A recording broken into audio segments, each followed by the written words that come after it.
What are the differences between a luminaire and a traditional veneer? Let's talk about it. Many of us are probably familiar with a traditional veneer. With a veneer, it can go to any dental lab that fabricates veneers. The actual restoration itself is a little bit thicker than a luminaire. So if a patient has a really dark stump shade, a provider may want to go with a traditional veneer versus a luminaire. You have to get rid of a lot of tooth structure. And so, in dentistry, we like to keep as much healthy tooth as we have if possible. So sometimes a luminaire is going to be a more minimally invasive restoration option versus a traditional veneer. Let's talk about the process of a traditional veneer. So patient comes in, let's say it's for a veneer consult, and we talk to them. We're gonna do 8, let's say. Patient agrees, and sometimes a provider will request a wax up to be made. And sometimes they will say, I don't need a wax up. We can start prepping today. It just depends on the provider's preference. If they do want a wax up, the wax up is $75 per tooth, and that wax up should be sent to the same lab that we are going to send the actual veneers to. So if they're not going to do a wax up or anything like that, then we will just go ahead and schedule patient for the actual preparation. And then we will deliver in 3 weeks. Sometimes if the patient, let's say they have an existing number 9 and we want to match that shade, sometimes it's a good idea to pick a lab that is local so the patient can go to the lab and have the shade matched. It's also a good idea if they don't have any restorations that we need to match the color to existing wise, that we talk to them and ask them what shade they would like their final restoration to be.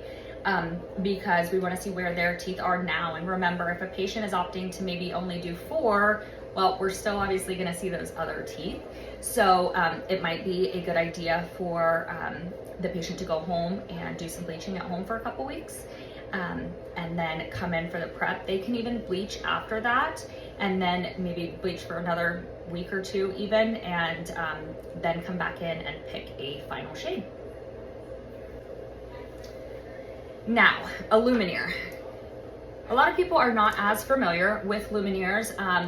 They were developed by Denmat Lab, and originally it was a direct-to-consumer process. So I'm not sure exactly how they were doing it, but apparently people were just ordering veneers or luminaires, and they could put them on at home. I'm honestly not really sure. The original concept was a no prep veneer, and while that is still true today, depending on the patient, there is usually very minimal prep. So a luminaire is also a lot thinner than a traditional veneer. So if a patient has a really dark stump shade, sometimes we are not able to cover it up with a traditional luminaire. But oftentimes we are. They actually have some cements blockouts that can kind of get rid of that and make sure that they have the nice white shade that they want. That's something that the provider would obviously pick out. It is the same material as a traditional veneer. Lithium disilicate is what we use for most of our lumies. So our lumies or our luminaires, they are only going to ever be sent to Denmat because no other lab fabricates a luminaire. It is a brand name, a type of veneer. So the process for a luminaire though is a little bit different. So patient comes in, we take a LumiSmile. This is a app that creates, and we can do this with the traditional veneers too, but it creates a digital mock-up of what their smile could look like with the luminaires. We always let them know this is just an idea. We can talk to the lab and work with them and make sure that we get exactly what you want.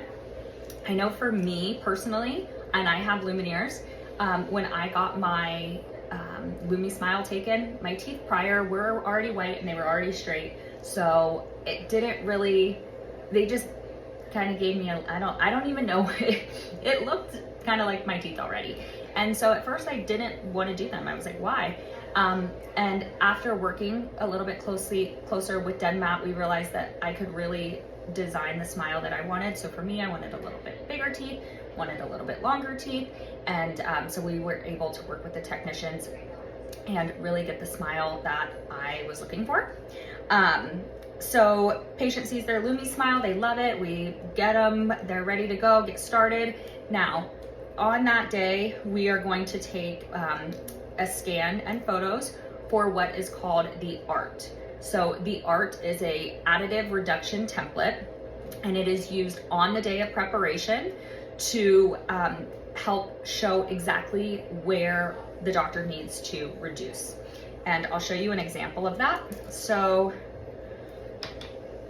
here's a patient, here's their model, and we have what needs to be reduced on the incisal edges and interproximally on one of these, and then anything that needs to be reduced on the facial.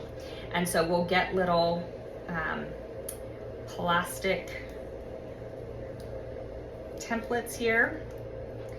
And so on this one, and it actually has it in phases. So this is phase number 1, and we have some reduction, you can see it right at the top on the occlusal, and then reduction number 2, same thing.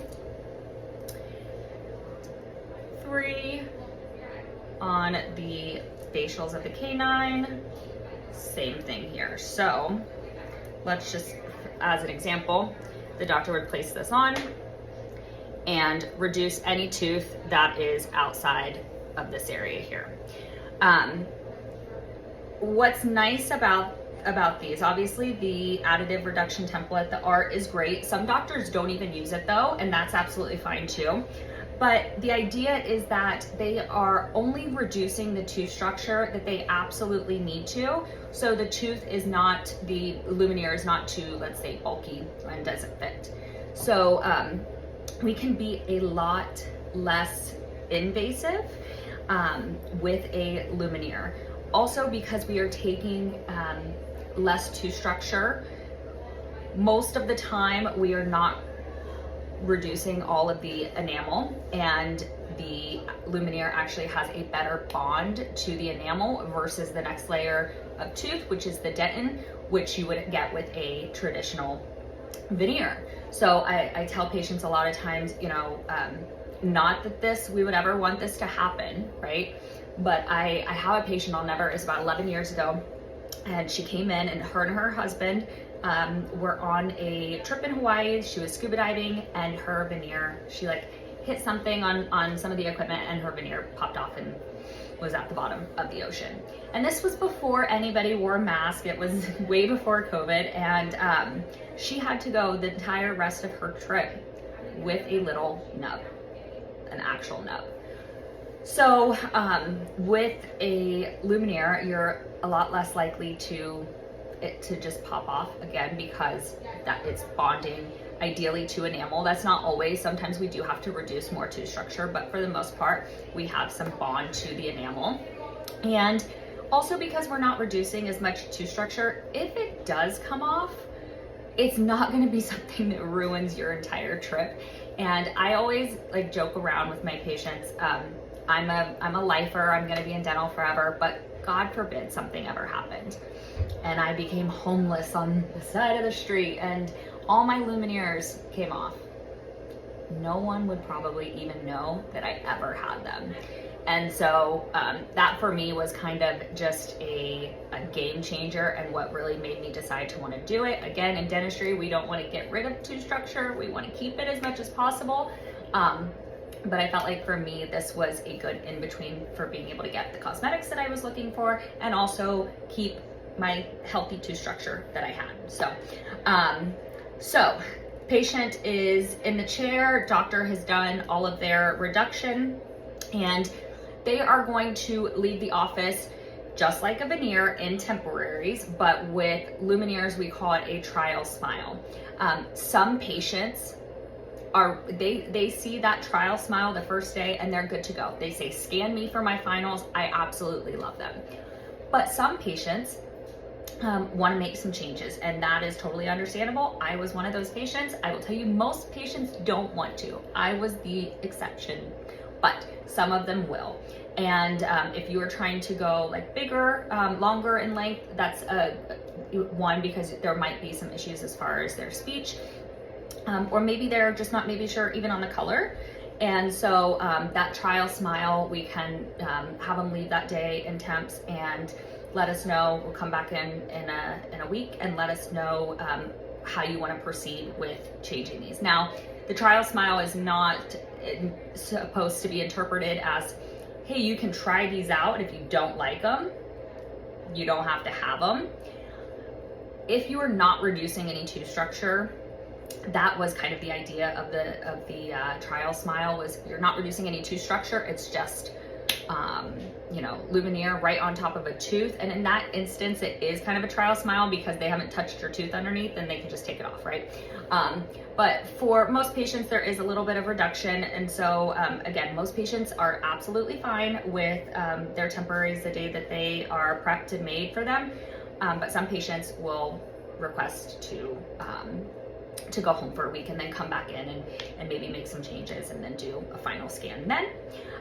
And like a traditional veneer, we are delivering, it's usually about 3 weeks with DenMat, and they do have an option to rush it, but for the most part, it's usually about 3 weeks. Okay, let's talk about price. Why is a Lumineer so much less than a traditional veneer? So a traditional veneer is $15.99 as of now. It's $75 for the wax up. And a Lumineer is $11.64. That includes your art or additive reduction template. And so yeah, there is a difference in price. And what I tell patients it comes down to is it is doctor's chair time. Okay, so with a traditional veneer, doctor is in there reducing each tooth, measuring everything. They don't have something like an art that makes it super easy for them, so it's a lot more chair time, and doctor's chair time is expensive versus a Lumineer where a lot of the design is done in advance at the lab, making doctor's chair time a lot less minimal, and thus the price is less so.